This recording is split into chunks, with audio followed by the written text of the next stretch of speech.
Bismillah wa salatu wa salam ala rasulillah wa ala alihi wa ashabi ajma'in. Souvenez-vous les enfants, Dieu a voulu éprouver Ibrahim, le tester, en lui demandant d'abandonner sa femme Hajar et son premier enfant qu'il attendait tant, Ismaïl, dans le désert. Hajar s'est retrouvée toute seule. Et après quelques heures,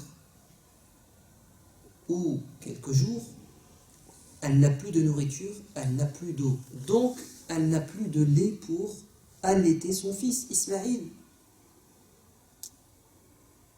Et donc, Ismaïl est en train de pleurer et il va bientôt mourir. Elle le pose et elle va monter sur une petite montagne, un petit monticule, une dune de sable, pour voir s'il n'y a pas des gens qui passent par là, des caravanes. Et elle va monter sur ce monticule, mais elle ne va voir personne. Et elle va aller sur un monticule qui est à l'opposé, pour voir s'il n'y a pas des gens qui viennent de l'autre côté. Et elle ne voit personne. Et elle va faire ses allers-retours 6 ou 7 fois. Et il y avait une certaine distance. Et c'était sous la chaleur. Et elle était toute seule. Jusqu'à l'épuisement. Elle n'en pouvait plus. Et elle va s'asseoir à côté de son bébé. Parce qu'elle a tout fait ce qui est en son pouvoir. Et voilà que Allah envoie un ange, Jibril, qui va frapper de son aile le sol. Et une eau va sortir, va jaillir. C'est l'eau de Zamzam. L'eau de Zamzam. Et elle va boire. Et c'est une eau qui est miraculeuse. Elle te nourrit et elle te fait du bien. Elle a bu, elle a allaité son fils. Et quelque temps plus tard, un groupe de caravaniers passe par là. Et ils découvrent le puits de Zamzam, la source. Et ils disent, mais c'est extraordinaire. Et ils décident de s'installer. Et ils vont former un village, une ville, qui s'appelle aujourd'hui la Mecque.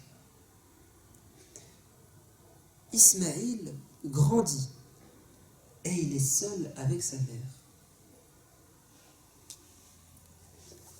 Ismaïl va grandir seul avec sa mère.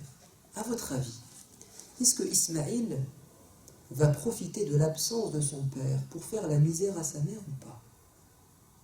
Parce qu'il y a certains enfants, quand papa n'est pas là, quand le chat n'est pas là, les souris dansent. Maman est toute seule, maman est débordée, maman doit gérer mon petit frère, ma petite sœur, j'en profite pour faire ce que je veux. Et quand je grandis un peu, que je prends un peu de force et d'assurance, je commence à faire la loi. Parce que peut-être que maman sera toute seule pour toujours. Parce que papa n'est plus là, à la maison. Parce que papa voyage. Parce que papa est décédé. Et il y a certains garçons et certaines filles qui prennent de l'âge et au lieu d'aider leur mère qui est toute seule, ils lui font du mal. Est-ce que Ismaïl était comme ça? Non. Vous savez pourquoi? Parce que Dieu nous dit qu'il a donné à Ibrahim un enfant halim, patient. Il patientait avec sa mère.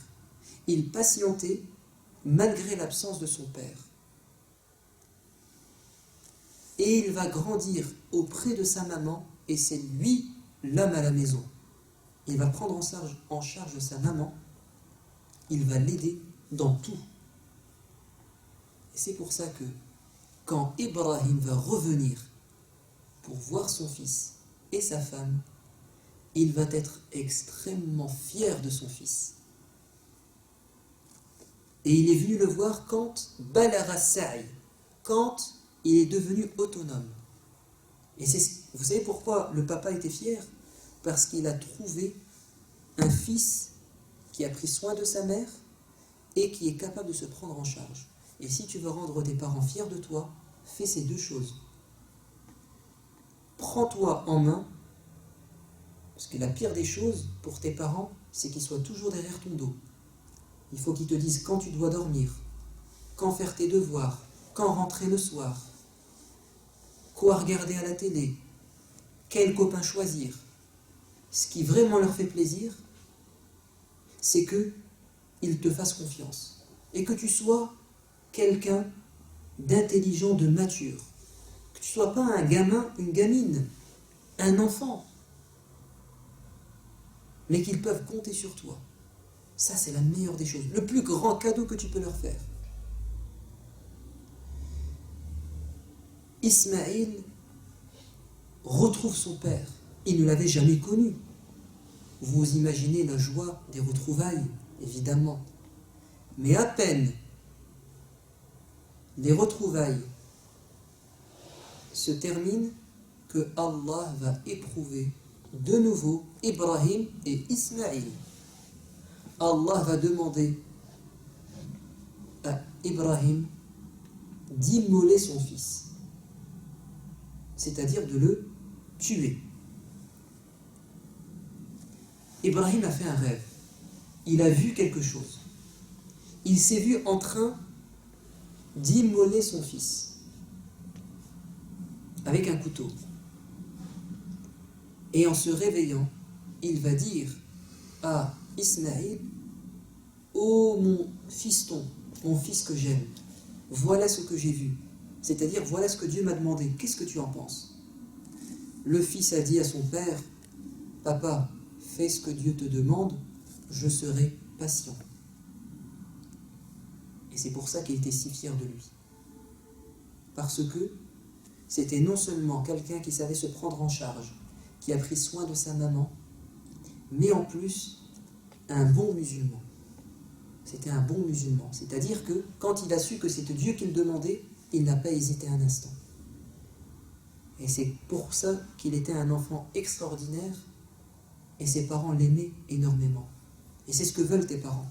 Tes parents veulent que tu sois un bon musulman, une bonne musulmane, que tu fasses tes prières tout seul, que tu ne dises pas de gros mots, que tu travailles bien à l'école, que tu sois exemplaire, comme était Ismaïl. Ibrahim emmène Ismaïl pour exécuter l'ordre de Dieu. Il le met par terre, il prend le couteau et Allah lui dit stop, arrête. Il était prêt à l'égorger. Et on dit même qu'il a essayé et le couteau n'a pas coupé. Allah lui dit stop, tu as réussi ton épreuve. Vous avez réussi votre épreuve. J'ai voulu savoir si vous aviez confiance en moi et si vous étiez capable de faire ce que je vous demande, même si c'est quelque chose d'extrêmement difficile. C'était un test. Et Allah va remplacer l'immolation ou le sacrifice de Ismaïl par le sacrifice d'une bête. On dit que c'est un mouton. C'est pour ça que le jour de l'Aïd, il est bien de sacrifier un mouton. On se souvient de cette histoire. Qu'est-ce qui va se passer après? Allah va demander à Ibrahim de construire la Kaaba. Il y avait des fondations dans le sol. Parce que la Kaaba avait déjà été construite il y a bien longtemps par les anges. Allah a dit à Ibrahim, Ismaïl, c'est ici qu'il faut la reconstruire. Et est-ce que Ibrahim va la construire tout seul? Non. Et Ismaïl va l'aider. C'est-à-dire que le fils va aider son père. Et certains enfants refusent d'aider leurs parents. Ce sont des enfants rois. Des enfants rois, capricieux. Il faut que papa, maman fassent tout à la maison. Et je ne dois pas faire d'efforts. Au contraire, je claque des doigts et ils doivent être à mon service. Non, c'est pas comme ça que tu dois être. Tu dois être comme Ismaïl. Tu vois ton père qui travaille, ta maman qui travaille, tu dois les aider. Ibrahim et Ismaïl ensemble, ils vont construire la Kaaba, père et fils. Et c'est comme ça que tu devrais être avec tes parents. Tu dois les soutenir et les aider.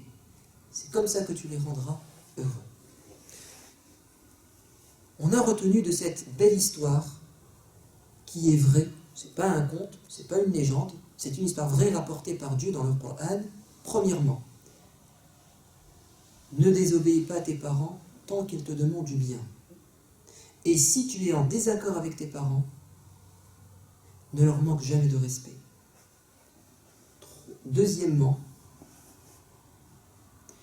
tu dois aider ta maman et tu dois prendre soin d'elle.